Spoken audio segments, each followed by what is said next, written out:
गुरुर्ब्रह्मा गुरुर्विष्णु गुरुर्देवो महेश्वरः गुरुः साक्षात् परं ब्रह्म तस्मै श्री गुरवे नमः। ओम सदाशिवसमारम्भां शंकराचार्यमध्यमाम् अस्मदाचार्यपर्यन्तां वन्दे गुरुपरम्पराम्।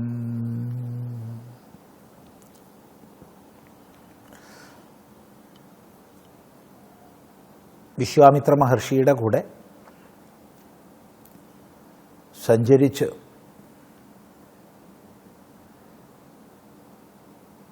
വിശിഷ്ടമായ ഗൗതമ മഹർഷിയുടെ ആശ്രമ സങ്കേതത്തിൽ ശ്രീരാമലക്ഷ്മണന്മാർ എത്തിച്ചേരുകയാണ്. മഹാതപസ്വിനിയായ അഹല്യ ശിലയെ ആശ്രയിച്ച് അവിടെ വർത്തിക്കുന്നു. രാമപാദസ്പർശമുണ്ടാകുമ്പോൾ അഹല്യ സ്വരൂപത്തിലേക്ക് തിരിച്ചു വരും. അതുകൊണ്ട് ആ കർത്തവ്യം നിർവഹിക്കൂ ഹേ രാമ എന്ന് വിശ്വാമിത്ര മഹർഷി രാമനെ ബോധിപ്പിച്ച സന്ദർഭം.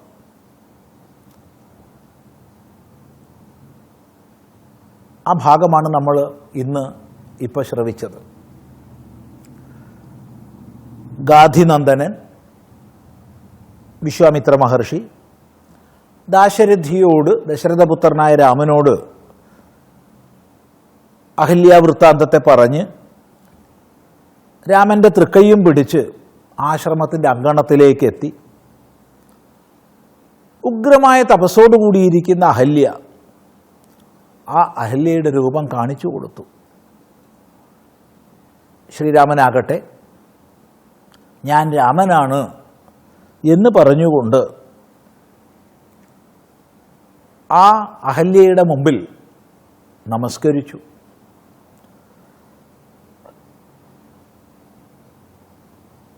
ജഗന്നാഥനായ രാമനെ കണ്ട് ആനന്ദ അതിരേകത്തോടുകൂടി അഹല്യ സ്തുതിക്കുകയും ചെയ്യുന്നു. ഇവിടെ ഈ ഒരു ഭാഗത്ത് വളരെ ശ്രദ്ധേയമായിട്ടുള്ളൊരാശയം, വിശ്വാമിത്ര മഹർഷി ബ്രഹ്മതേജസ്സിൻ്റെ മൂർത്തി, യാഗരക്ഷയ്ക്ക് ക്ഷാത്രബലത്തെ ആവശ്യപ്പെട്ടു.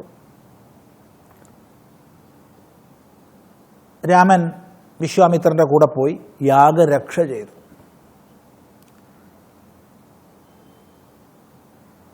രാമായണത്തിൽ ഏറ്റവും പ്രധാനപ്പെട്ട സന്ദർഭമാണ്. അവിടെ യാഗരക്ഷയ്ക്ക് പോകുന്ന രാമൻ താടകാവധം ആദ്യം ചെയ്യുന്നു. രാമൻ്റെ അവതാര ചരിതത്തിൽ ഏറ്റവും ആദ്യം വരുന്ന ഒരു ആസുര നിഗ്രഹമാണ് താടകയുടേത്. അനന്തരം യാഗരക്ഷ ചെയ്യുന്നു. യാഗരക്ഷ എന്ന് പറഞ്ഞാൽ യജ്ഞരക്ഷ. ഒന്നും കൂടി വ്യക്തമായി പറഞ്ഞാൽ ബ്രാഹ്മ തേജസ് ചെയ്യുന്ന സാത്വിക കർമ്മങ്ങളെ, ലോകോപകാരകങ്ങളായ കർമ്മങ്ങളെ രക്ഷിക്കുന്നു. തുടർന്നാണ് ഇവിടെ ഈ ഭാഗത്ത് നമ്മൾ ശ്രദ്ധിക്കുന്ന അഹല്യ ശാപമോക്ഷം എന്നുള്ളത് വരുന്നത്. ഈ മൂന്നും നിർവഹിച്ച ശേഷമാണ് സീതാപരിഗ്രഹം എന്നുള്ളത്. അപ്പം അവിടെ വ്യക്തമായി നമ്മൾ മനസ്സിലാക്കേണ്ടുന്ന ഒരാശയം, അഥവാ രാമായണം നമുക്ക് കാണിച്ചു തരുന്ന സന്ദേശം,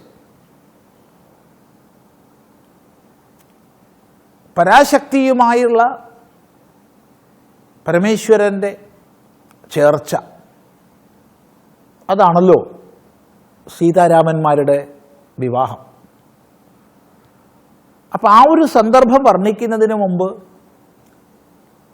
മാനുഷഭാവത്തിൽ രാമൻ എന്തിനവതരിച്ചു എന്നുള്ളത് വ്യക്തമാക്കുകയാണ് നമ്മുടെ മുമ്പിൽ. ധർമ്മവിരുദ്ധമായി പ്രവർത്തിക്കുന്ന ദുർവൃത്തന്മാരെ, ദുർജനങ്ങളെ ശിക്ഷിക്കുന്നു. തപോനിഷ്ഠന്മാരായി സാത്വിക വൃത്തിയിൽ കഴിയുന്ന സജ്ജനങ്ങളെ രക്ഷിക്കുന്നു. തദ്വാര ധർമ്മ സംസ്ഥാപനം ചെയ്യുന്നു. ഇതാണല്ലോ അവതാരോദ്ദേശ്യം. പരിത്രാണായ സാധൂനാം വിനാശായ ദുഷ്കൃതാം ധർമ്മ സംസ്ഥാപനാർത്ഥായ. ഇതാണ് അവതാരോദ്ദേശ്യം. ഇവിടെ താടകാവധത്തിലൂടെ ദുഷ്ടനിഗ്രഹം, അഹല്യശാപമോക്ഷത്തിലൂടെ ശിഷ്ടരക്ഷണം, വിശ്വാമിത്രന്റെ യാഗം രക്ഷിക്കുന്നതിലൂടെ ധർമ്മ സംസ്ഥാപനം. ഇപ്പോൾ അവതാരോദ്ദേശ്യം ഇവിടെ സ്പഷ്ടമാക്കുകയാണ്. ഇവിടെ നമ്മൾ കിളിപ്പാട്ടിൽ നിന്നൊരൽപ്പം അതിൻ്റെ മൂലത്തിലേക്ക് പോയി അന്വേഷിച്ചാൽ നമുക്ക് കാണാൻ സാധിക്കും, താടകയെ വധിക്കാൻ വിശ്വാമിത്രൻ ആവശ്യപ്പെട്ട സമയത്ത് ശ്രീരാമനുള്ളിൽ സങ്കോചം ഉണ്ടായിട്ടുണ്ട്. ആ സങ്കോചം ശ്രീരാമൻ അഭിവ്യക്തമാക്കുകയും ചെയ്തിട്ടുണ്ട് വാൽമീകി രാമായണത്തിൽ. കാരണം സ്ത്രീവധം ഒരു കാരണവശാലും ശാസ്ത്രം അനുവദിക്കുന്നതല്ല. എന്നാൽ മഹർഷിയാകട്ടെ നിർദ്ദേശിച്ചത് സ്ത്രീവധത്തിനാണ്.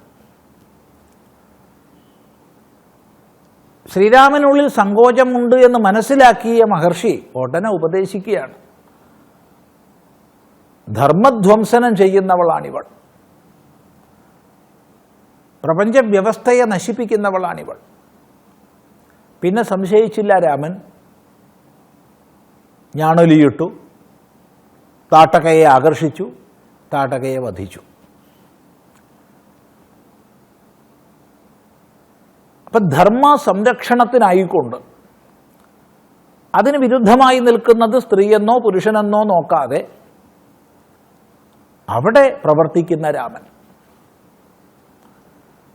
അതുപോലെ സുദീർഘമായ തപസ്സുകൊണ്ട് പരിപൂർണമായ അവസ്ഥയിലേക്ക് എത്തിയ വ്യക്തിയെ സമുദ്ധരിക്കുന്ന രാമൻ.